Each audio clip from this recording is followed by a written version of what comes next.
also, I just want to let folks know as well, we, Second Toronto and Police Orlando, the O'Reilly family are promoting the Sparrow Second Kindness Award. So we've got these flyers as well. Feel free to please nominate someone in your community who's doing just, making the cycling community friendlier, happier, kinder space. So this is still open until Friday. So we're passing these around too. Yeah, thanks everyone. I can say that, Cycle Toronto, okay. My name is Michael Longfield, I'm the Executive Director of Cycle Toronto. Thanks everyone for coming. I can say Cycle Toronto's been dreaming of doing a group ride on the bike lanes on Eglinton for well over a decade, and today we finally did it, all 1.7 kilometers. Seriously, we were actually planning and hoping that we would be doing a ride this year across the entire segment from Kiel to Mount Pleasant, and up until earlier this summer, we thought that's what was happening, until we heard from the city that despite the council-approved plans to build these bikeways that we've all been waiting for over a decade, very, very patiently,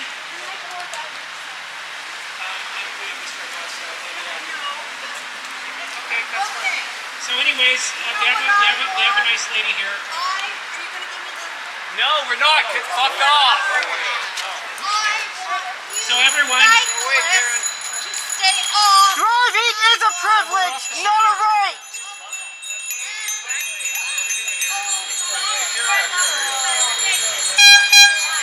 thank you.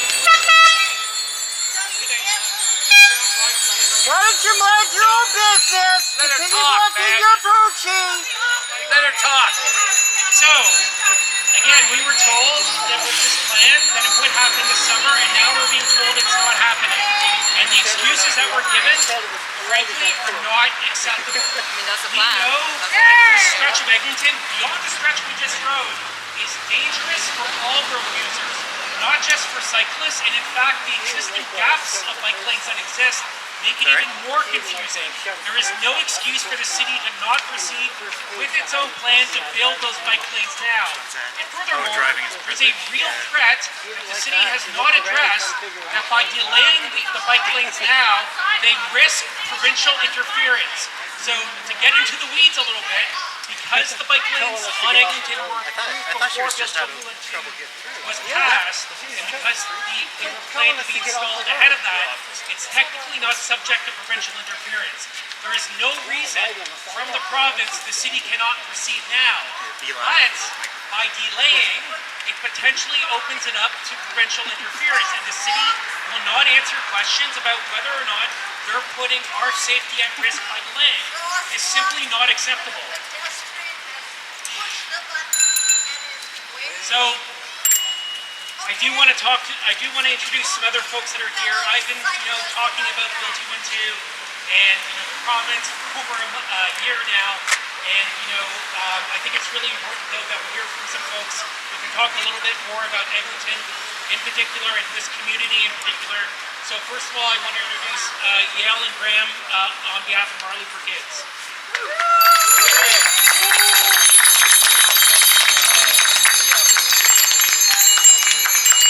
Hi everyone, my name is Graham Cressy. Yael and I are organizing Marley for Kids. We're advocating for completing the Marley bike lanes, which is a street. It's a street west of the Allen, just north of Eglinton. The bike lanes along Eglinton are going to make the street so much safer for everyone. They're going to give everyone space to get to where they need to safely. They'll help children get around safely, comfortably, build independence. They'll help students get to their school. Forest Hill Legion is just on the other side of this building, and it's unconnected to the bike lanes here. So for everyone there, this is going to be something that really will make the city a lot more connected and a lot more safe.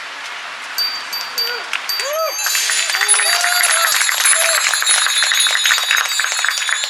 have an event coming up on September 20th. You can find out at our website, carbrained.ca. And we're hoping that push Marley ahead and push some other areas.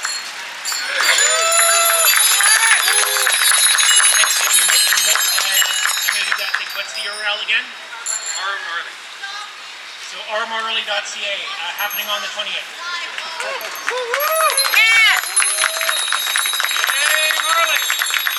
Next, next I'd like to invite up Rob Zukowski, I'm still going to say with Community Bikeways. Thanks, Michael. Yeah, so as you mentioned, until recently, I was with a group called the Truck Community Bikeways Coalition. So the group was started about 5 years ago, and focused on holding the city of Charlottesville accountable to the road safety and climate goals such as this Eglinton project, amplifying community voices, proposing policy solutions, and hosting fun events. One thing that made me thrilled about this Eglinton Today project is it would make Eglinton Toronto's next great east-west bikeway after Bloor Danforth. And once this Eglinton Today project, along with Danforth Kingston, can be completed, we could have not one, but two 30-kilometer east-west bikeways, which, if you ask me, that's pretty darn amazing.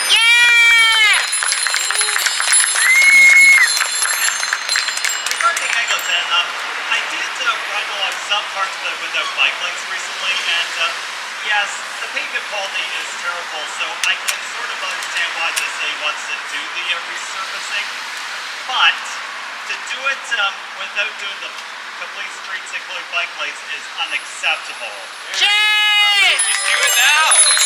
There are times which we'll think, okay, we can put up with a bit of a delay, but we cannot at this time because, as Michael said, us any minute now.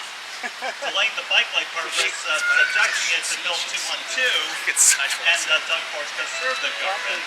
And unfortunately, if the Bill 212 thing comes into effect for Eglinton, that means we need not be able to see bike lanes from Kiel to Mount Pleasant until 2029 at the earliest, because that's the next provincial election. But if this city is still refusing to do the whole stretch from Kiel to Mount Pleasant right away, I was wondering, why can't they address some of the shorter segments right away? So a few I had in mind include calling to Mount Pleasant. That's about 50 meters, so you get the eastern end of the way. Another part would be here from Chaplin to Bathurst. If I recall correctly, the city was considering that along with the Avenue to Chaplin stretch last year, but somehow fell off the radar. Last but not least, there's this 180-meter gap just west of Kiel that annoys the daylights out of me from here to McNell. So why not get that thing out of the way right now, right?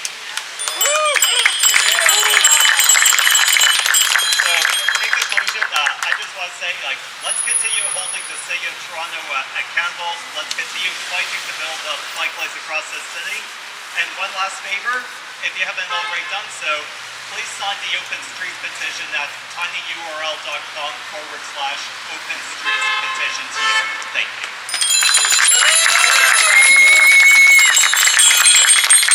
Next, I'd like to bring up Jeff Speaker from Friends and Families for Safe Streets.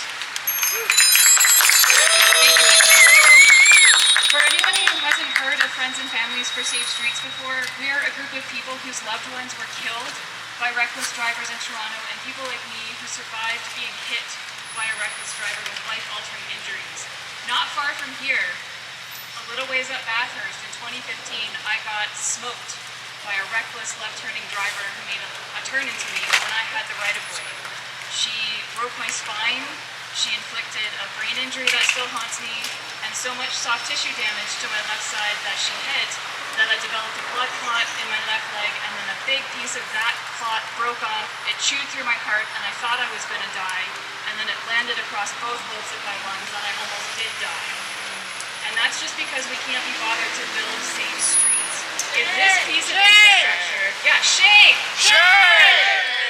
If this piece of infrastructure had existed on Eglinton at that time, I wouldn't have been taking a dangerous route to work. I would have been taking a safe route to work. I was only using Bathurst to get over to Roselawn, which is the safer east-west connection that's parallel to Eglinton. Right? Yeah! If you could make Eglinton safe, think of all of the collisions and all of the harm that could be averted. And I wanted to to give you guys some facts about Eglinton, because doing this research is so boring, you shouldn't have to. That's what I like to do. So, and it's shocking. On this stretch of Eglinton in question, 7 kilometers long, in the Toronto Police All Collision Database, there have been 8,892 recorded collisions. That's 773 a year, or on each kilometer, 110 crashes on each kilometer of this section of Eglinton per year. That means if you sit there, you don't have to sit there for 3 days before you see a crash that's worth reporting to police. It is that dangerous. Shame. There have been 12 people killed on this 7-kilometer stretch of Eglinton. That's 12 devastated families. That's 12 gaping holes at the family dinner table. That's empty bedrooms. That's blood-stained clothing that you get back from the police and have to decide what to do with. That's parents who have lost their kids. It's kids who have lost their parents. It's brothers and sisters and cousins and friends who are dead. And there is no reason for those deaths to occur except that we continually prioritize the convenience of drivers ahead of the safety of everyone who needs to use our streets. 11 of those people killed were walking, and one of those people killed was riding a bike. There were no drivers who have been killed on Eglinton, but Eglinton is not safe if you're in a car. There have been almost 1,000 severe injuries inflicted over the last 11 years, and of them, in fact, motorists make up the largest percentage of severe injuries, though none of them die. Motorists are also paying a heavy toll for the design of Eglinton. Eglinton, as Michael said, does not work for anybody. And so in this environment, for our city transportation department to be like, maybe we're just not going to build that complete street right now, maybe later, but we're not going to confirm either way, that is wildly unacceptable. Bravery can't only be found in the people who use our streets.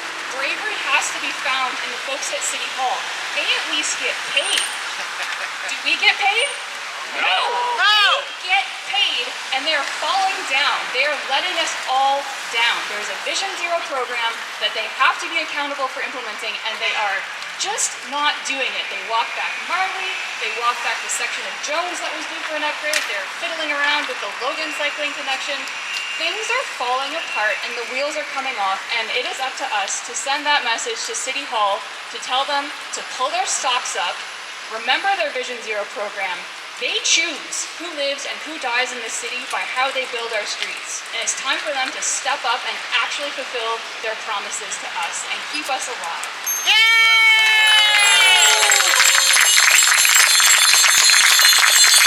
Thanks, Jess. I want to, again, highlight the fact, too, with why we're all here again today. You know, so many of us have been on rides and signed petitions, have been to rallies to try to get, to convince our elected officials to pass laws to approve bike lanes and approve bike lanes like Eglinton. But as Jess said, we're in this weird period now where things are getting approved, and yet we're still having to show up and rally and tell the city to be brave and stick to their plan. And I want to highlight something here, and I think it's important the city knows this. They're saying they're delaying because of the opening of the crosstown.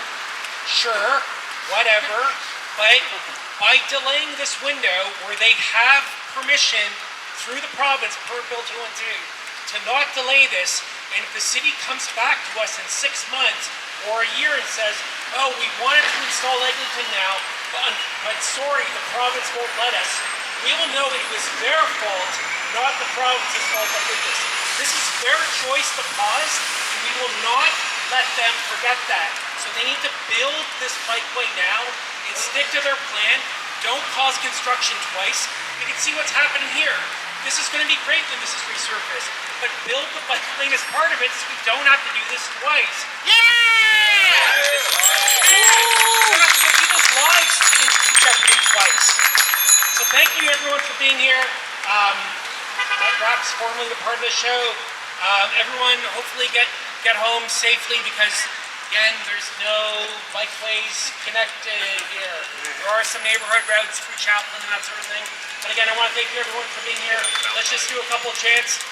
Bike lanes. Bike lanes. Save lives!